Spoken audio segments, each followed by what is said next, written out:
اور کسی نے کہا تھا کہ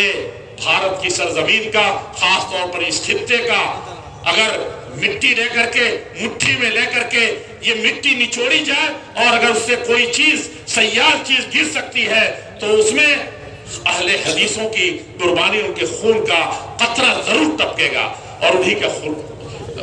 قربانی یہی چیز ہوگی۔ میں نے انڈمان کا وہ جیل دیکھا ہے، 7 میں سے 1 بچا ہوا ہے،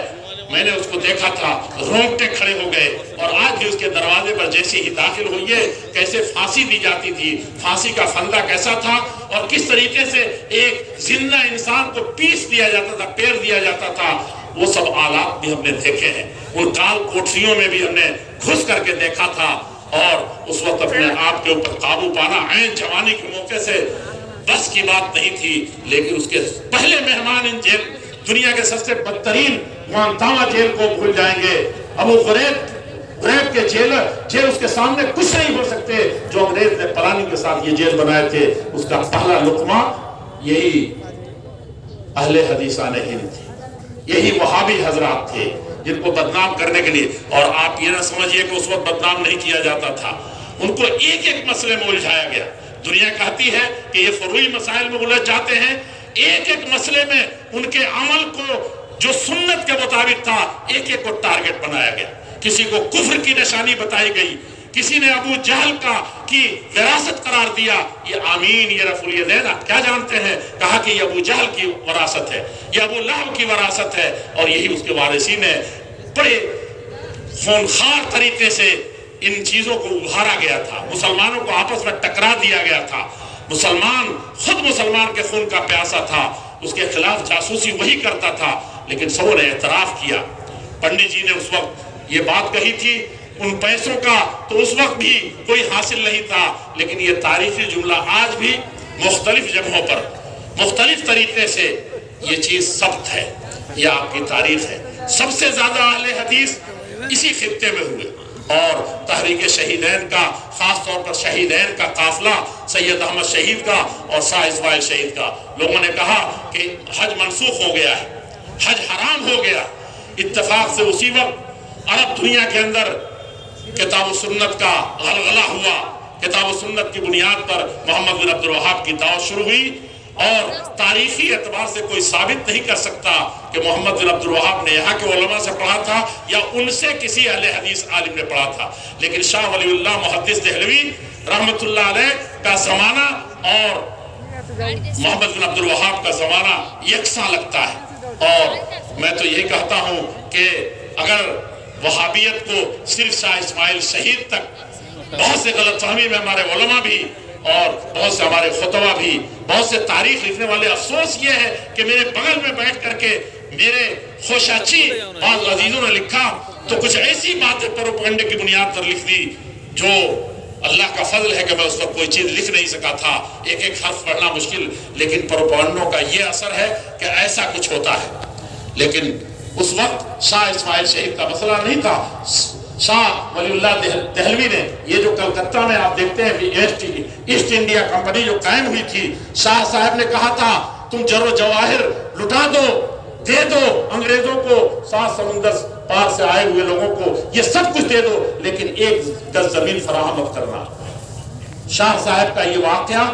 بارہا ذکر کیا جاتا ہے کہ انہوں نے کہا تھا کہ یہ زمین دینے کا مطلب یہ ہے کہ زمین تمہارے پیروں سے کھسک گئی، اور ٹھیک چند سالوں کے بعد یہی واقعہ پیش آیا۔ پورے ہندوستان سے سارے ہندوستانیوں کی کہ پاؤں ہی نہیں اٹھے، وہ غلامی کی بدترین زنجیر میں جکڑ دیے گئے، نہ مندر محفوظ نہ مسجد محفوظ، اور ان میں ڈیوائیڈ اینڈ رول، لڑاؤ اور حکومت کرو۔ بہت سی طاقتیں یہی سب سے زیادہ اسی کام کو کرتی ہیں۔ جب موقع آتا تھا تو مندر ایک طرف سے توڑ ڈالتے تھے، جب موقع آتا تھا مسجدوں کا مسمار کر دیتے تھے، اور جب موقع آتا تھا تو دونوں کو ہندو مسلم کو 2 مذہب نام دے کر کے لڑا دیتے تھے، اور یہ نادان انسان اسی سرزمین پر لڑتا تھا۔ نتیجہ کیا ہوا کہ بنگال میں ان کا ایسٹ انڈیا کمپنی نے ایسٹ انڈیا پر قبضہ کر لیا، یہاں سے لے کر کے اور یہ ساحل سمندر سے پکڑتا ہوا مدراس تک اپنے قدم اس طرح سے جما لیے کہ وہ ایک دوسرا واقعہ ہے اسی سے ملتا جلتا، ٹیپو سلطان کا واقعہ، سراج الدین کا واقعہ ذکر کیا۔ میں آپ سے موٹا موٹی یہ بات بتا دینا چاہتا ہوں کہ یہ سارے واقعات جو پیش آئے اور آخری واقعہ جو پیش آیا وہ کون سا تھا؟ 1857 کا۔ اس کے بعد ہندوستان مکمل طور پر غلامی میں چلا گیا۔ لیکن یہ بدقسمتی ہے کہ کسی بھی یہ کارندے جو ہیں یہ مورخ اس چیز کو نہیں لکھتے۔ کانگریس کے زمانے میں جب 100 سالہ تک پہلی جنگ آزادی کے نام پر 1857 کے حوالے سے جشن منایا گیا، اس میں افسوس کہ میں نے مسز گاندھی اس وقت تھی پریزیڈنٹ، اس وقت میں نے ان کو لکھا بھی تھا، ایک مجلس میں نے احتجاج کیا اور کئی لوگوں سے کیا، کانگریسی لوگوں سے، منموہن سنگھ جی سے بھی ہم نے 2 مسئلوں میں خاص طور پر یہ عرض کیا تھا۔ آپ کے پرنب مکھرجی، میں نے ان سے کہا تھا یہ پاکڑ کانفرنس کے حوالے سے جو ہم نے 2 مہینے کے اندر ریاض الصالحین شائع کیا تھا بنگلہ میں اور چھاپ کر کے ہزاروں کی تعداد میں اس کو تقسیم کیا تھا، ان کو میں نے دیا تھا پرنب مکھرجی جی کہ یہ لیجئے، اور اس سے میں نے کہا تھا کہ آپ کو کچھ جہاں سے آپ جس 99% ووٹ سے جیت کر کے آپ یہاں موجود ہیں، وزیر خزانہ ہیں یا کیا ہیں، آپ کو پتا ہے کہ وہ کون لوگ ہیں، کیسے ہیں، کن حالات سے گزر کر کے آئے ہیں اور ان کی تاریخ کیا ہے۔ تو جب ان کو بتانا شروع کیا میں نے کہا کہ 99% مسلم ووٹ کا یہی لوگ ہیں اور بقیہ اکثریت ہی آپ کا یہی معاملہ ہے۔ میں نے ان سے بھی احتجاج کیا کہ اس میں بڑی بدقسمتی یہ ہے کہ اس میں یہ جو اتنی بڑی فہرست ہے مجاہدین آزادی کی، خصوصاً 1857 کی، جنرل بخت خاں جس کو آپ کہتے ہیں کہ میرٹھ سے یہ قافلہ چلا تھا اور اس کا جنرل اور اس کا اگوا، اس کا قائد یہ جنرل بخت تھا۔ آپ کو پتا ہے کہ یہ کون تھا؟ یہ میرٹھ سے جو قافلہ چلا تھا جس میں ہندو بھی شریک ہو گئے تھے، مسلم بھی شریک ہو گئے تھے، بلا تفریق سارے مسلمان، سارے ہندو اس قافلے میں شریک ہوتے چلے گئے تھے۔ آپ کو پتا ہے کہ یہ 1857 تو یہ پہلی جنگ نہیں ہے آزادی کی، اس سے پہلے ہم نے 25 جنگ لڑے۔ پاکڑ کانفرنس کی ایک دن اور ہے جس کے بارے میں مولانا اسحاق بھٹی رحمۃ اللہ علیہ نے، شاید ترجمان آپ نے پڑھا ہو، 11 صفحے کا مضمون لکھا تھا اور لکھا تھا کہ پاکڑ کانفرنس پتہ نہیں کیسی ہوگی لیکن ہم پاکستان میں بیٹھے ہوئے اس کی گونج یہیں سے سن رہے ہیں، اور مجھے جو اطلاعات مل رہی ہے مجھے لگتا ہے کہ یہ بڑی عظیم الشان کانفرنس ہوگی، لیکن اگر یہ مان لیں کہ کانفرنس 100% ناکام ہوئی ہے تو مولانا اصغر صاحب میں آپ کو یقین دلاتا ہوں کہ صرف یہ سوینیر جو آپ نے چھاپا ہے، یہ اگر آپ نے کروڑوں روپے خرچ کیے ہوں تو یہ کارنامہ ہی صرف کافی ہے۔ اس میں اس بات کو خاص طور پر نوٹ کیا گیا تھا کہ کتنی جنگیں اہل حدیثوں نے لڑی تھی، آزادی کی خاطر کتنی جنگیں لڑی تھی، اور یہ جس کو 1857 کہتے ہیں، جسے انگریز نے غدر کا نام دیا تھا، بغاوت کا نام دیا تھا، اسباب بغاوت ہند، جس پر 25 کتابیں لکھ دی گئی۔ آپ کو پتا ہونا چاہیے کہ یہ آخری لڑائی تھی، اس سے پہلے 25 جنگیں ہو چکی تھی۔ کون جنرل تھا، کس جگہ پر ہوئی تھی، انگریز کے کس بٹالین سے یہ مارکا پیش آیا تھا، یہ ساری چیزیں تفصیل کے ساتھ نہیں، ڈیٹ کے ساتھ ان ساری جگہوں کو ہم نے کوٹ کیا۔ میں نے کہا کہ یہ تاریخ ہے، یہ چھپی ہوئی ہے۔ ڈبلیو ہنٹر نے بھی کہا ہے، جو مسلمانوں کا نہیں یہ وہابیوں کا سب سے بڑا دشمن تھا، اور اس نے تنہا ذمہ دار ٹھہرایا تھا کہ انگریز کے خلاف جتنے بنگال سے لے کر کے اور سرحد تک جتنے مارکے ہوتے ہیں، اس کے آگے بھی اہل حدیث ہیں، اس کے پیچھے بھی اہل حدیث ہیں۔ البتہ اس وقت اہل حدیث نام لینے سے لوگوں کے دلوں میں کہیں نہ کہیں سے محبت ہوتی، تو اس کو وہابی کے نام سے مشہور کیا گیا تھا۔ یہ ساری باتیں میں نے بتایا کہ یہ ساری چیزیں ہیں۔ تقریباً 25 منٹ تک پرنب جی کے ساتھ بیٹھے رہے۔ بات چیزیں جب ایسی آئیں تو وہ دیکھا کہ مسلسل ریاض الصالحین پڑھے چلے جا رہے ہیں، تو میں نے کہا کہ سنا ہے کہ پڑھنے میں بڑا دلچسپی آپ رکھتے ہیں، لیکن اس وقت ہم لوگ کچھ اور گوش گزار کرنے آئے ہیں، کچھ اور کہنے آئے ہیں۔ تو انہوں نے کہا کہ یہ چیز مجھے معلوم نہیں تھی، لیکن یہ جو آپ نے چھاپا اس میں تو بڑی پیاری پیاری چیزیں ہیں، دھرم کے بارے میں بڑی شکایتیں ہیں۔ میں نے کہا کہ ہم آئے ہیں انصاف لینے، ہم آئے ہیں حق کو، آپ چاہتے ہیں کہ یہ دیش صحیح معنی میں دیش کے آزاد کرنے والوں کو، تو ہم کو جاننا چاہیے کہ یہ کون لوگ ہو سکتے ہیں۔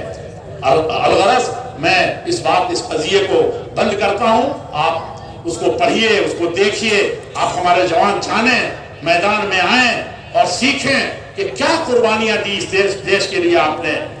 کس قدر قربانیاں دی ہیں اور کون آپ ہیں۔ میں آپ سے بات ختم کرنے سے پہلے میں آپ سے یہ عرض کرنا چاہتا ہوں کہ یہ جو قربانی تھی 1857 کی، جس کو پہلی جنگ کے نام سے ہمارے ملک میں بار بار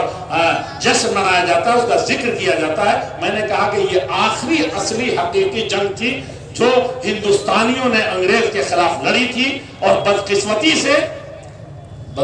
سے یہ جنگ مسلمانوں نے اس طریقے، ہندوستانیوں نے اس طرح ہار دی، اس طریقے سے مغلوب ہو گئے کہ اس کے بعد پورے طور پر بھارت جو کہا جاتا تھا کہ حکومت شاہ عالم از دلی تا پالم، پالم ہوائی اڈا ہے نا، کہا کہ کل اب اتنی ہی ان کی، جس کا سورج غروب نہیں ہوتا تھا، جس کو امپائر دنیا نے مانا، اور جو اس پورے خطے میں جس کا راج چلتا تھا، یہ جاوا، یہ سماترا، یہ سب اسی خطے میں تھے، اور حتیٰ کہ انڈونیشیا اور ملیشیا، وہاں بھی ہم ہی چوکیدار تھے اور ہم ہی اس کے رکھوالے تھے۔ یہ تاریخ جاننی چاہیے، ایسی سلطنت کی چولے نہیں ہلی، بلکہ پورے طور پر آپ جانتے ہیں کہ کس طریقے سے قربانیاں اس وقت دینی پڑی تھی۔ یہ اس کے پیچھے سب سے زیادہ اسی خطے کا ہاتھ تھا، سب سے زیادہ یہی کے لوگوں نے وہ قربانی قبول کی تھی۔ میرا کہنا یہ ہے کہ اس وقت صرف ایک جملہ رک کر کے میں اس وقت جو دیش کے اندر بدنظری پھیلانے کی کوشش ہوتی ہے، خاص طور پر مسلمان جس طریقے سے انتشار کا شکار ہے، فکری اعتبار سے تہی دامن ہوتا چلا جا رہا ہے، عملی اعتبار سے کب کا میدان چھوڑ چکا ہے، اور دنیا کے جتنی بے راہروی ہو سکتی ہے، ڈسپلن اور نظم جماعت، نظم ملت، نظم قوم، نظم ملک کے کو تار تار کرنے کے لیے جتنے حربے استعمال کیے گئے ہیں، اس کے ہم حرابل دستہ ہیں اس کو۔ میں یہ عرض کروں گا کہ کامیاب 25 جنگیں لڑنے کے بعد سمٹتا چلا جا رہا تھا انگریز، اور وہ کہتا تھا کہ یہ ایک ایسی قوم ہے، ڈبلیو ہنٹر نے اس جملے کو لکھا ہے کہ یہ قربانی تو دیتے ہیں یہ وہابی، لیکن ان کی سب سے بڑی کامیابی یہ ہے کہ اب تک پورے ہندوستان میں انہوں نے بڑی بڑی تحریک چلائی، انگریزوں کے چھکے چھڑا دیے، اور انگریز میز پر آنے پر بسا اوقات مجبور ہوا، لیکن ایک بھی فرد اس میں ڈسپلن کے خلاف نہیں گیا۔ انتشار لاکھ پیدا کرنے کی کوشش ہوئی، لیکن اس میں سے کوئی آدمی نہ ڈگا نہ بکا۔ یہ وفاداری میں اس قوم کی اتنے پکے لوگ تھے، اتنے پختہ لوگ تھے، اب اس جماعت، اس تنظیم اور اس کے سلسلے میں پتہ نہیں کیا کیا بات کہی جاتی ہے۔ کہا جاتا ہے کہ غیر منظم ہونے کے احتیاط سے آپ گاؤں گاؤں دیکھ لیجئے، ہم نے ہمارے آباء و اجداد نے اسی بنگالہ کی سرزمین میں جمعیت اہل حدیث، جب تحریک مجاہدین کا سلسلہ دیش کی آزادی کے ساتھ مندمل پر شروع ہوا، انگریز میز پر بیٹھا، تو ہمارے بزرگوں نے ہندوستان میں سب سے پہلے، یہ بھی آزادی کا حصہ ہے، سب سے پہلے جمعیت بنائی۔ یہ جمعیت اہل حدیث پاکڑ آپ ضلعی جمعیت کہہ رہے ہیں، مقامی جمعیتیں جو بنتی ہیں، یہ صوبائی جمعیت، اور یہ افسوس کے جو عہدے پر بیٹھا ہے اس کو بھی اس کا ادراک نہیں۔ یہ بہت بڑا المیہ ہے، بہت بڑی چیز ہے۔ ہندوستان میں اس وقت کسی مسلم تنظیم کا کوئی وجود نہیں تھا، کوئی جمعیت نہیں تھی، یہاں کوئی انجمن نہیں تھی جس کو کہا جائے کہ مسلمانوں نے کوئی یہ انجمن بنائی۔ لیکن اہل حدیث حضرات نے تحریک شہیدین کو جب دیکھا کہ انگریز اب اس تحریک کی آثار سے اب وہ ہار چکا ہے اور اب کہتا ہے کہ بات کرنے کے لیے تیار ہو گیا ہے، تو اہل حدیثوں نے فوراً ایک جمعیت بنائی، جمعیت اہل حدیث، لیکن اس کا نام اس وقت رکھا تھا آل انڈیا اہل حدیث کانفرنس۔ آل انڈیا اہل حدیث کانفرنس جو آپ کی جمعیت ہے، اس کا نام، اور جانتے ہیں وہ کہاں؟ بنگالہ ہی کی سرزمین آرا ہے، جو اس وقت بہار میں پڑتا ہے، پٹنہ کے بغل میں، آرا میں اس کی بنیاد رکھی گئی تھی۔ اور کن حالات میں رکھی گئی تھی؟ میں ایک بات آپ سے اور کہوں کہ یہ آپ کے آباء و اجداد کی قربانیوں کا، ان کے ثقل کا، ان کا جو وزن ہے، اس وزن کو ہمارے سارے اسلاف سمجھتے تھے۔ پنجاب کے آخری حصے سے لے کر کے، دیش کا بٹوارہ نہیں ہوا تھا، 1906 کی بات میں کر رہا ہوں، اور بنگال کے آخری سرے تک، آسام اور سرحد افغانستان کے بہت سے علاقے، اس وقت جو دنیا کہہ رہی ہے اکھنڈ بھارت کی بات، وہ ایک بڑا مسئلہ ہے، اس کو سمجھنے کی ضرورت ہے۔ وہاں بڑے تلبیسات ہیں، اور آپ نہیں سمجھیں گے تو کوئی اور نہیں سمجھے گا۔ اس میں بڑے طرح طرح کے دھوکے ہیں، جس کی وجہ سے ہندو مسلمان کے اندر کنفیوز پیدا ہو رہا ہے، جماعتوں کے اندر کنفیوز پیدا کرنے کی کوشش ہو رہی ہے۔ میرے بزرگوں، میرے ساتھیوں، یہ سارے علماء جماعتیں، پورا ہندوستان جمع تھا، اور وہاں جو آپ کو بتانا چاہتا ہوں کہ آپ کے اس خطے میں سارے علماء نے بیٹھ کر کے فیصلہ کیا تھا کہ یہ جمعیت بننے کے بعد پہلا جو وفد نکلے گا، پہلا سفر جو ہوگا، پنجاب کا نہیں ہوگا، دلی کے تاجروں کے ہاں نہیں ہوگا، بمبئی کے سیٹھوں کی طرف نہیں ہوگا،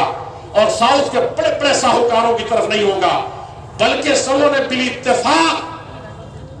یہ فیصلہ کیا تھا ہمارے بزرگوں نے کہ پہلا سفر اس جمعیت کا بنگال کا ہوگا۔ اور آپ کا یہی خطہ ہے، اس کو پکڑ کر کے بیل گاڑی سے دیناج پور اور ڈھاکہ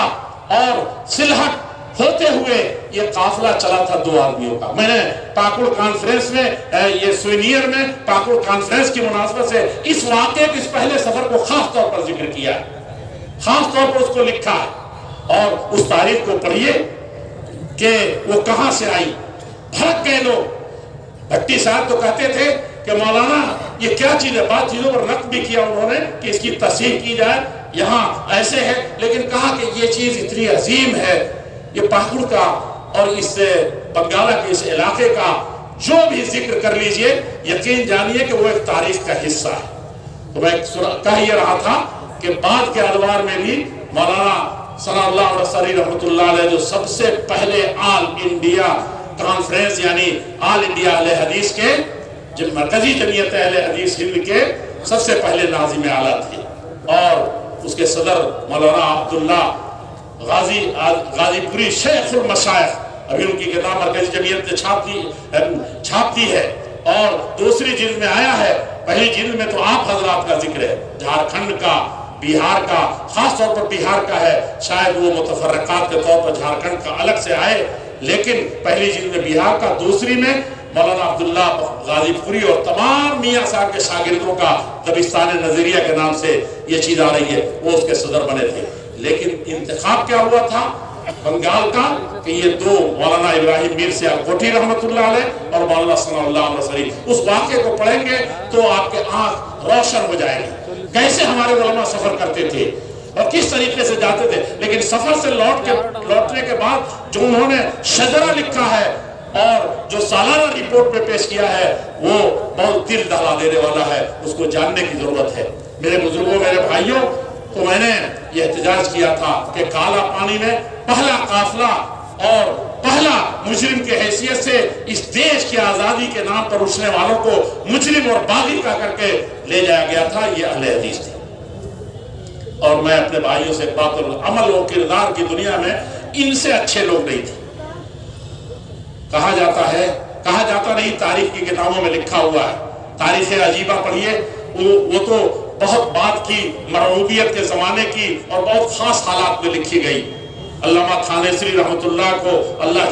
جل شانہ کروڑ جنت نصیب کرے، سر سید احمد خان رحمۃ اللہ علیہ کو اللہ تعالیٰ کروڑ جنت نصیب فرمائے۔ ان حضرات نے اہل حدیثوں پر جو مظالم توڑے جا رہے تھے، اس کو ایک خاص پس منظر میں خاص تاریخ لکھی ہے۔ اس وقت میں دیکھتا ہوں کہ اہل حدیث مورخین اور علماء بھی اس کو اس خاص تناظر میں لے کے جا رہے ہیں، اور کچھ دوسرے لوگ ہیں جس کی بنیاد پر بہت افسانے کر رہے ہیں، اور جماعت بیچ میں ہچکولے اور اس کی تاریخ کا تیا پاشا کیا جا رہا ہے۔ بہت ہوشیاری اور دینداری اور دلداری سے اس کو پڑھنے کی ضرورت ہے۔ میں یہ عرض کروں کہ مولانا عبداللہ صاحب صادق پوری رحمۃ اللہ علیہ کو انگریز نے جب پھانسی دینے کے لیے بلایا، کہا کہ آج ججمنٹ تھا کہ اتنا یہ جیل کاٹ چکا، اور آج وہ کہا یہ جاتا ہے، کتابوں میں لکھا ہوا ہے تاریخ میں، کہ مولانا عبدالسمیع جعفری کو کسی نے دیکھا ہے اس میں؟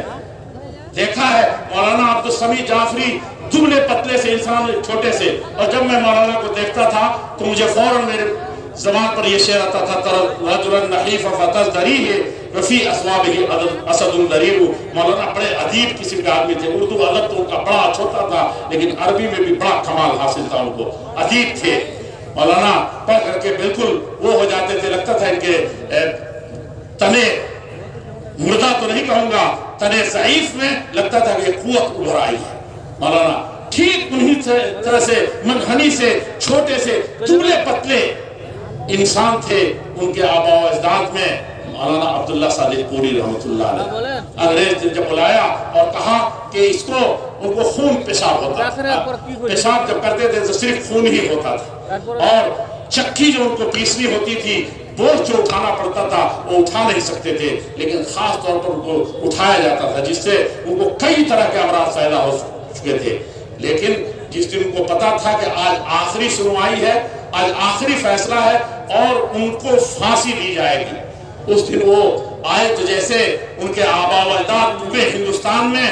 جب چلتے تھے تو ان کے سامنے جوانوں کا، تاجروں کا ایک اپنی جان قربان کرنے کے لیے، ملک کے لیے، ملت کے لیے، انسانیت کے لیے سینہ تان کر کے چلتا تھا۔ آج وہ اسی رنگ میں آ رہے تھے، اہل حدیثوں کے قائد اسی رنگ میں آئے۔ انگریز جج نے جب دیکھا تو کہا کہ اس طریقے سے جیسے رنگ گھمسان کی رنگ ہو اور اس میں کوئی شیر ببر اچھلتا ہوا آ رہا ہو، کہا کہ آج ویسے آ رہا ہے۔ دیکھا تو اس کے چہرے پر بڑی روشنی ہے اور اس کے جسم میں قوت ہے، ایک امنگ نظر آ رہا ہے۔ کہا کہ آج تو پھانسی کا اعلان پہلے ہو چکا تھا کہ آج پھانسی کا فیصلہ سنایا جائے گا، پھانسی کے پھندے میں اس کو لٹکایا جائے گا۔ اس کو دیکھ کر کے بڑا تعجب ہوا کہ جیل میں اتنی پرمشقت، قید بامشقت کی زندگی گزارنے والا یہ منحنی سا انسان، جس کے کھائے بغیر ہڈیاں جو کمزور تھی اب بالکل جواب دے رہی ہیں، آج یہ شیر بور کی طرح کیسے آ رہا ہے؟ میرے عزیزوں، میرے بزرگوں، میرے بھائیوں، یاد رکھو کہ فوراً اس نے پوچھا کہ یہ اس کا کیا حال ہے؟ تو کہا تھا انہوں نے، لوگوں نے بتایا کہ آج ان کو پتا ہے کہ آج اس کی رات بھی عجیب طرح سے گزری ہے اور دن میں بھی یہ بڑا متوالا نظر آتا ہے۔ تو کہا کہ یہ پھانسی کا پھندا گلے میں لٹکانے کے لیے مچل رہا ہے کہ ہمارے آباء و اجداد نے تو میدان میں قربانی دی، انگریز کو بھگانے کے لیے انگریز سے ٹکر لیا، لیکن اس کو یہی موقع ملا ہے کہ وہ کم سے کم یہاں پھانسی اس کو دی جا رہی ہے، اس سردار کو۔ تو اس نے فوراً اپنے پھانسی کے فیصلے کو بدل کر کے پھر دوبارہ عمر قید کی سنا دی، کہا کہ ہم اس کو اتنا خوش نہیں دیکھنا چاہتے۔ البتہ اور مولانا اس وقت مسکرا رہے تھے جب ان کو پھانسی کا حکم منسوخ کیا گیا اور ان کو صرف قید کی تو مولانا مرجھا گئے، پہلے شیر کی طرح سے چل رہے تھے۔ لیکن جج نے کہا کہ اس کی داڑھی یہاں بیٹھا ہے، بھرے اس نے ایوان میں کہا کہ اس کی داڑھی کاٹ دو۔ جب داڑھی کاٹی گئی تو مولانا اس وقت دہل گئے، مولانا پر لرزہ طاری ہوا، اور جیسے ہی نیچے گری ہے چھیلنے کے بعد تو مولانا نے اسے ہاتھ میں لیا اور کہا کہ غم نہ کھاؤ، اللہ کے راستے میں کاٹی گئی، ہرائی ہوئی آواز میں، لیکن پورے جذبات کے ساتھ کہا غم نہ کھاؤ، اللہ کے راستے میں کاٹی گئی ہے۔ کہا کہ وَلَسْتُ أُبَالِي